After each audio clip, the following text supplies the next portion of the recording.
I'm Laura Bonnell, and this is the Living with Cystic Fibrosis podcast coming to you from Detroit. Please subscribe and even rate and comment on our podcasts when it moves you. I learn something new with every podcast, and I'm always inspired by the people that are showcased here. We don't give medical advice. You need to connect with your doctor for that. I hope that this Living with Cystic Fibrosis podcast educates you and sparks some volunteering or advocacy. The CF community needs people like you. Thanks to our sponsors, Viatris and Vertex, for their support. Well, this was a really fun podcast. I mean, they're all fun, but this one was exceptionally fun, lots of laughter, and you're going to really enjoy it. Emily Schaller is 42 years old, and she started the Rock CF Foundation.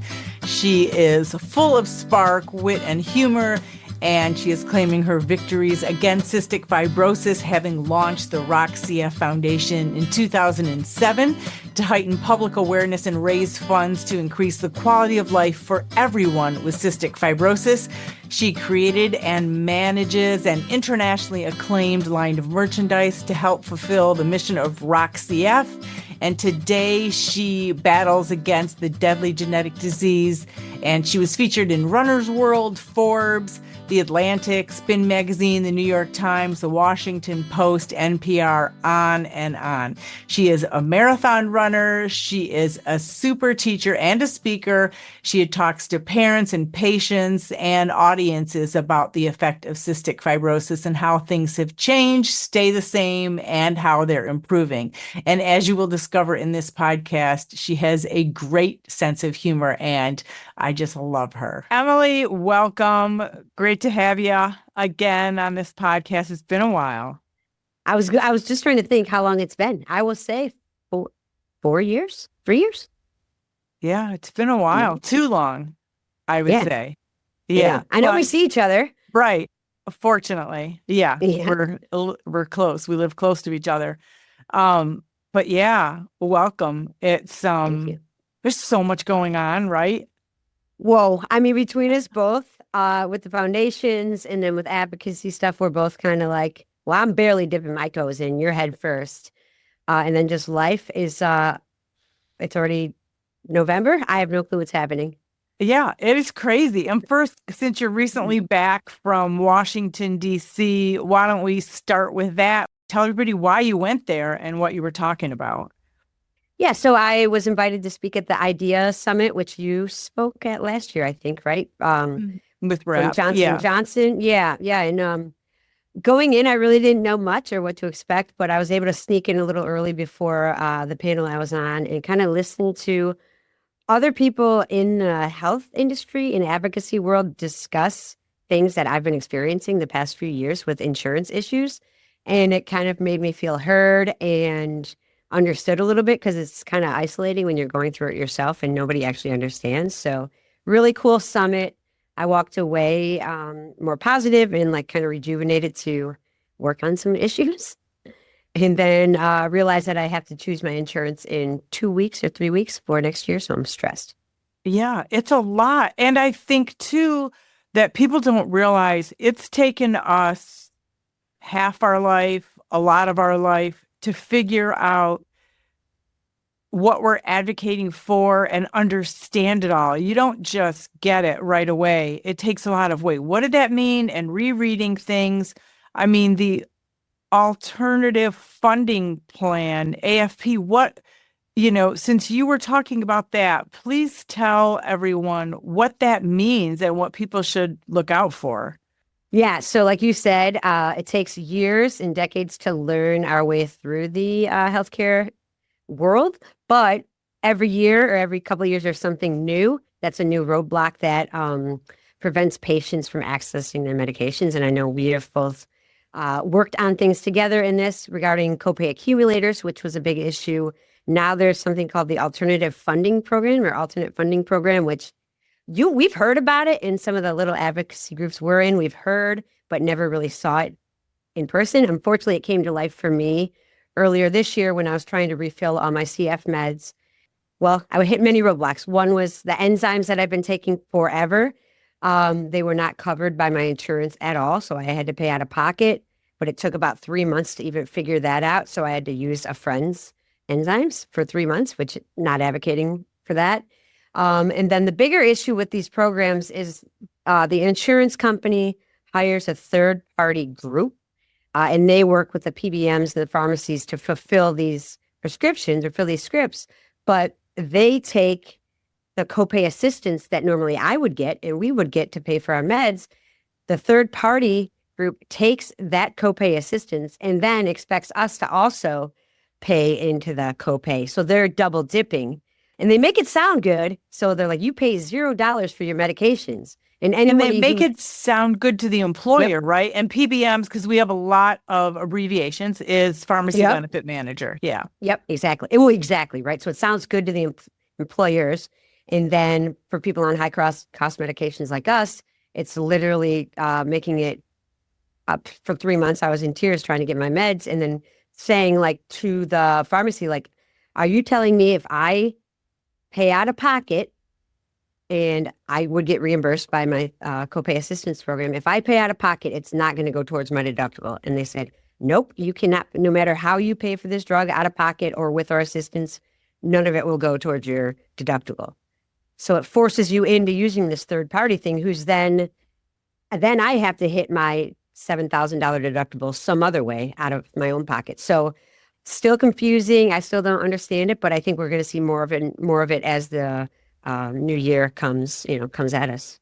And even though you have a $330,000 one of your drugs, that still doesn't take care of the issue, right? No, that takes care of nothing. So normally, like, just to lay it out, and this is what I'd been advocating and telling others with CF to maybe try this model to meet their deductible, is like, if you can, pay out of pocket that first few weeks of the year and then hit up the reimbursement programs, be directly reimbursed, and you'd be at your deductible.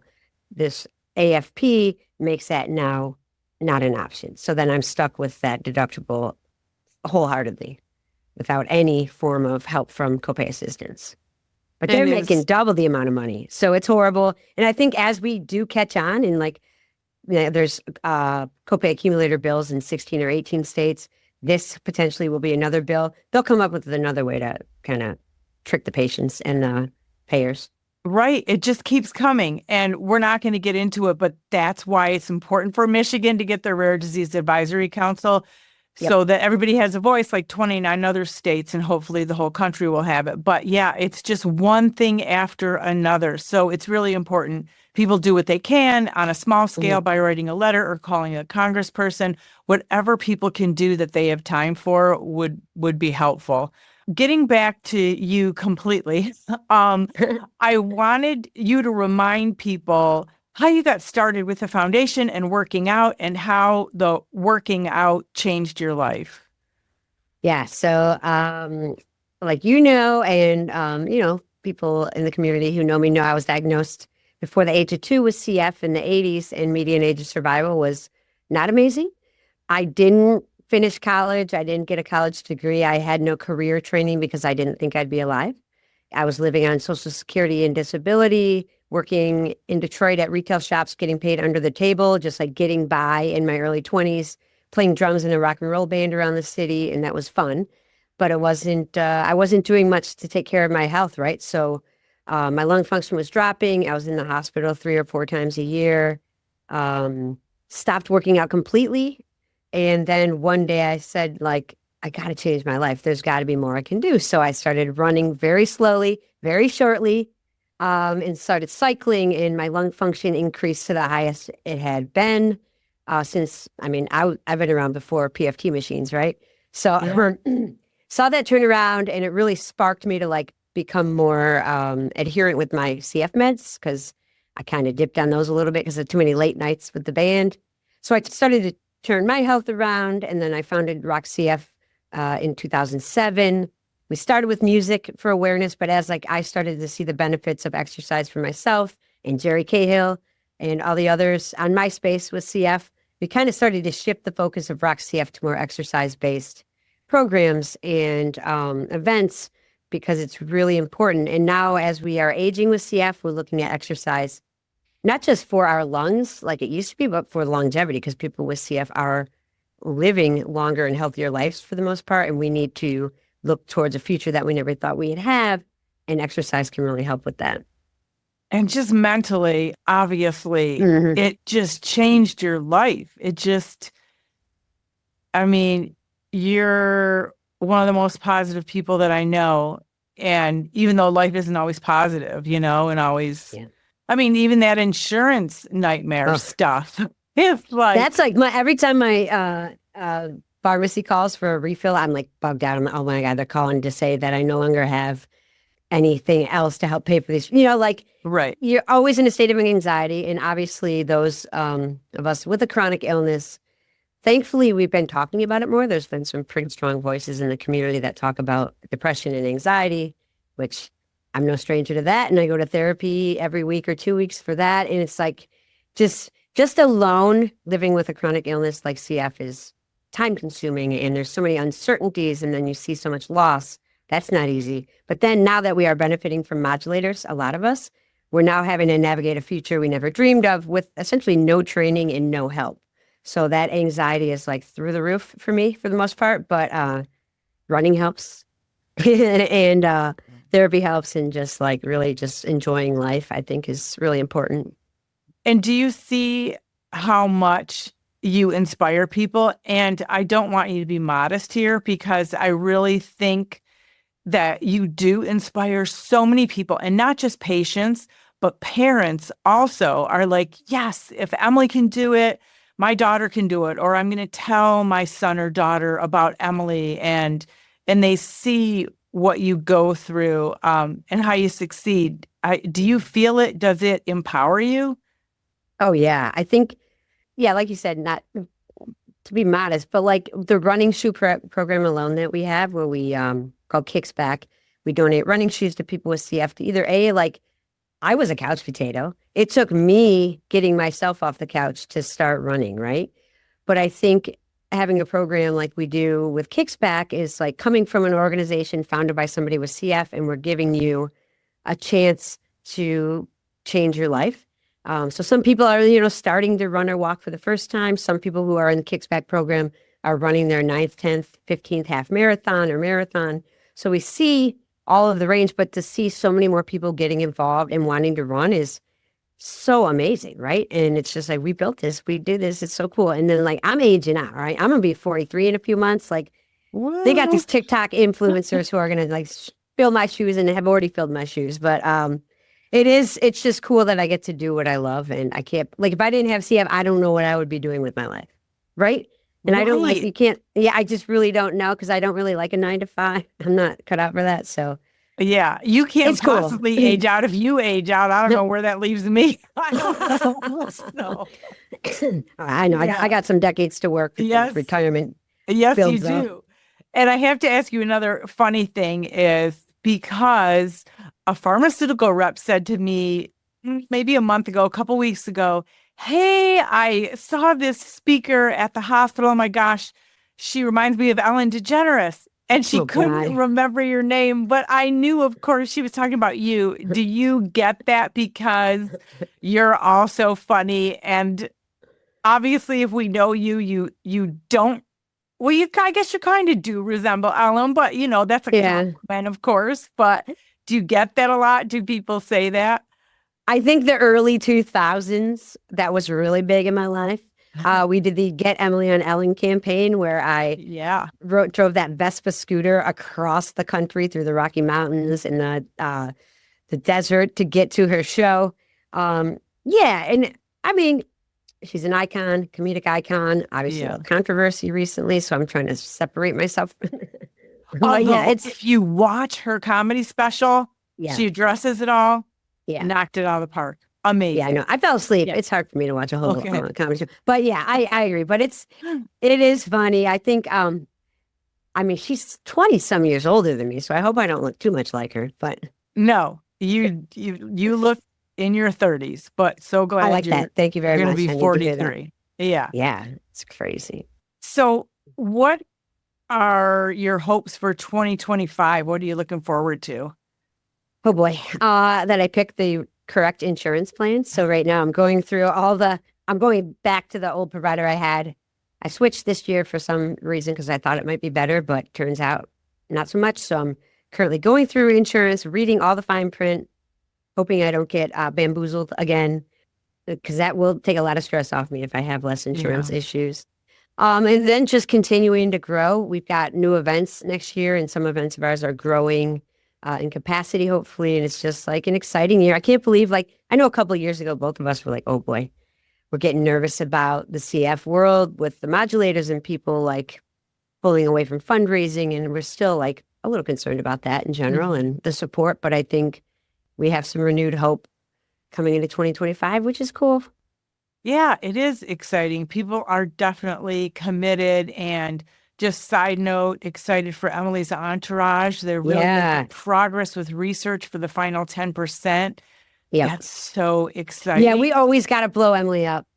Anybody who doesn't qualify for modulator, whether it's because of their mutation or they can't tolerate it, like we've both seen, like I do have to like remind myself, like, okay, I'm doing well because of these modulators and I'm able to do what I do, but we still have to continue until everyone with CF has something like a modulator or better, which I think is coming. So both of us have partnered with her to share the clinical trials finder. It's so important. And it's like, when everyone's like, oh, Emily, I was like, no, that's the smart Emily. And I'm other Emily because she's so brilliant. She is brilliant, and we all pale in brilliance to her. Absolutely. Yes. But we're all doing great things, and she cheers us on just as much. So we love her. And you have a mindfulness program. That's been relatively new, right? How's that going? Yep. I think you might have to check with Trevor on this. It's been over a year for sure. Missy Chenier is a CF mom over across the river here in Windsor. I've known her daughter Emma since Emma was a little rascal. Now she's in her 20s and has a career, who has CF. Missy, it's really cool to watch her journey go from like regular career, CF mom, to now deep diving into yoga and mindfulness. So she leads once a month online meditation, which for me is not easy because I am a little hyperactive. But I tell you what, we hop on there, we shut off our cameras, and then she leads us through this meditation that is so calming and relaxing. We all like have to like shake ourselves to wake up when the class is over, but it's been really cool. It's to like take a little emergency break, she calls it, when things are getting really stressed, especially holidays coming up. We'll have one in December. First week, I think first Monday of December, we'll have one. So we'll share that if people want to jump on and it's no commitment. It's not strenuous. It's literally just come and shut your mind off and get ready for the holiday. Yeah, definitely. People need to get the schedule for that for the new year. And actually, I was at the gym and I listened to Libby.com is a free way that you can take out books at the library and listen to audiobooks, which I recently learned, and now I'm like on my 10th book or something. Oh, nice. And I listened to this book on Mozart, and it was narrated and had Mozart music.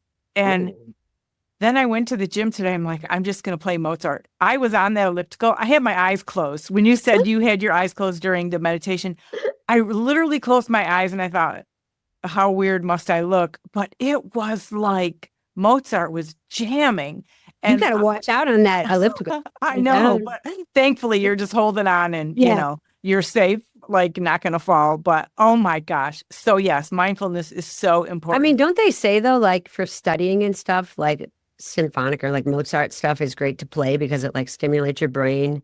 Yeah, it is probably also calm it. I don't know. Like, yeah, I don't know. I feel as though I'm a little hyper also because when I do walk outside, if I'm listening to a book, I do kind of like, my mind wanders and I'm like, where did that book leave off? I don't know. I can't read a book. I've been reading the same book for about 6 years now.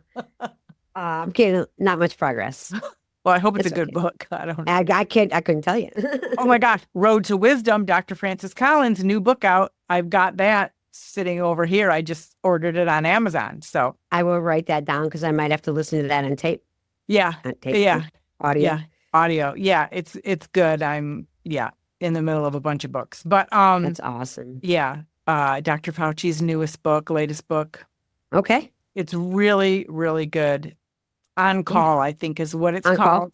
Yeah, Okay. and he takes us through so many things and other pandemics and stuff like that, and just insight into administrations. It's a really good book. And your Bolt cast coming in 2025. I'm looking forward to that. You must have a lot of great things planned Yeah. for the new year. Yeah, it was cool this year with Boltcast. We kind of went a more long form version for 2024, just because, I mean, everyone we talk to has so much to say and it's so inspiring. Like your interview with Dylan last week was awesome. We did About the him a couple marathon. months ago and just put him out. Yeah, like Dylan and Rosie and so, like everyone we've had is just like, holy cow, like how can we trim this down? And because you lose so much. So we've been going a bit longer form, and I think we'll continue that for 2025. Maybe shift to more like families and how their experiences with dealing with somebody with CF and raising somebody with CF. But yeah, we want to kind of expand the theme a little bit next year to incorporate more viewpoints, I think. So we're still working on exactly what we're going to do, but there's Well, plenty of voices out there. yeah, there are. And Yeah. it's so good to hear from everybody. And I know, like, we talked about new medications and all the hope, but I also know that, and you pointed this out, that we have new drugs, but there isn't a cure and people are still getting sick. And we lost so many Mhm. people Oh this my God. year, so many. And one of, like Steve Strickland, who Mm, honestly, I think he lived a mile from me. yeah, he I'm did. Yeah. having lunch with his mother tomorrow, for the first time since he passed. So I'm meeting up with her.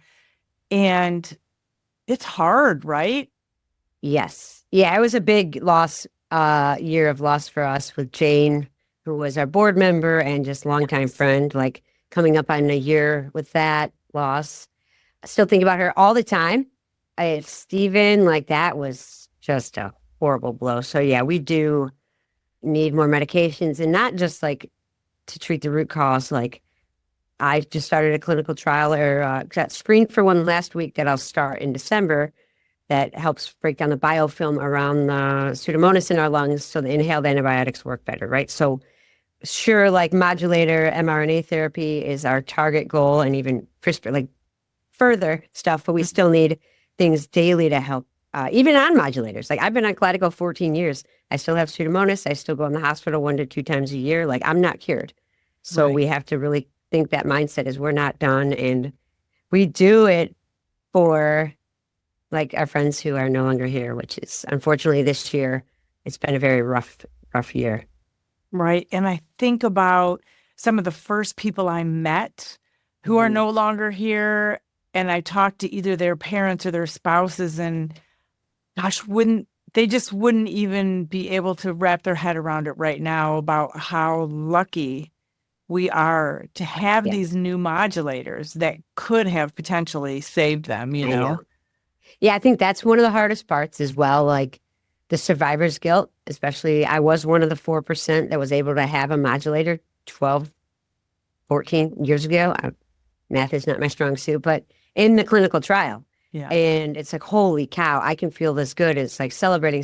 And then like my friends don't have this. Like 96% of my friends don't have this. So it's like, why me? Why me? And then you're weighing the other side of like, this is great. This is amazing. Holy cow, I've never felt like this. And then it's a reminder of like, why me again? Right. So it is tough. It's a really tough, obviously grateful because I have a life I never dreamed of, but very grounding and sometimes just very sad. Yeah. Well, who are some of the people that you admire, like people admire you? Like, are there people out there with CF, or they don't have to have CF, that you really admire that might inspire others? Oh man. Obviously Big Papa, Jerry Cahill has always been when I came across him on in MySpace years and years and years ago, I was like, who is this old guy with CF still running and being, just thriving at such an old age. So he was somebody that made the biggest impact on me to really jumpstart me to get to where I am, I think. And he's what, Yeah. like 63 now or something? 67. 67. Okay. I Gotcha. think he could retire. Jerry, if you're listening, you can retire. um, No. no, you're right. You're right. The Detroit Lions are obviously my biggest inspiration right now. 9-1 baby, best in the league. Nice. We're going to the Super Bowl this year. But yeah, I think just trying to find like positive people. There's some politicians who spread some really positive things that encourage me to keep going and talk about acceptance and like the importance of accepting anybody, no matter what. I think that is important. That's not a person, but that's a theme. I think we got all learn from. Um, but yeah, I mean, it's always easy for me just to say the CF community because we're seeing like so many people do amazing things. Like just signed up my buddy Brandon with CF for a half marathon he'll run, and his goal is to break an hour and 30 minutes again. So it's like, holy moly. And he was, not able to do that even a few years ago. So the inspiration is very deep in the CF community. Those are all great. And you know what it made me think of when you were talking about inspirations too is I was listening also to Macklemore today. Oh, and what's the name of the song? Love. Oh, that's gonna be that one's good. Oh my gosh. I listened to that and why is it so hard? It's just love people, I know. So You're like, yeah. don't worry. Yeah, everyone just chill out a little bit. That's Right. And that's my hope for 2025. Yeah, just chill. Yes. Eminem has a great song about that too. And I had a thought, no That's right. pressure, Emily, but when you're talking about the kickbacks, okay, so parents are working out more, hello. Might Yeah, I be know. gym shoes for Okay, let's go. there. We've thought about it in the past, like a companion component, right? Right. Because I always, when I speak, especially at CF Education Days, and it's parents mostly, I get the question, how do I get my kid to do this? And I like take a breath and I'm like, well, your kid generally will emulate you and your patterns and your behaviors and your what you do. So if you're active and teaching your kid that at a very young age or showing them that, they're more likely to want to do it. And then if you can, like you said, including, you and the kids run in a 5K, walk in a half marathon, which you've done with your kid. Like, Yeah. that's important. And it like instills that early on, I think. You want to hear something crazy I said to my Emily Let's get it. yesterday? I said to Emily, oh, Emily, I really missed the pandemic because I missed hanging out with her and walking every single day. Oh, yeah. Now you got to do destination races with her. Right. So, yeah. But That's walking cool. is Yeah. great, either with Mozart gosh, or whomever, or my books. Mozart or your kid. Right. So, anything That's else funny. about the foundation you want to tell us about that people should be looking forward to in the new year? Oh man, the 14th annual XCF Rivers Half Marathon and 5K, which you've participated in. 14 years. The event's down on Grosse Ile, south of Detroit. There's a virtual component, so anybody listening can participate. We send you the shirt that has their signature Shoe Long logo on it. We send you a medal. Anybody with CF runs for free any of the races, so you can email me or send a message through any of our social medias through Rock CF, and we'll get you set up with a coupon code to register for free. But yeah, I mean, the gravel race is coming back. We've got a new marathon next year in the Thumb with Trivium Racing. So we are, I think Trevor and I are almost getting too busy. Do we call Trevor your assistant, or what's his title?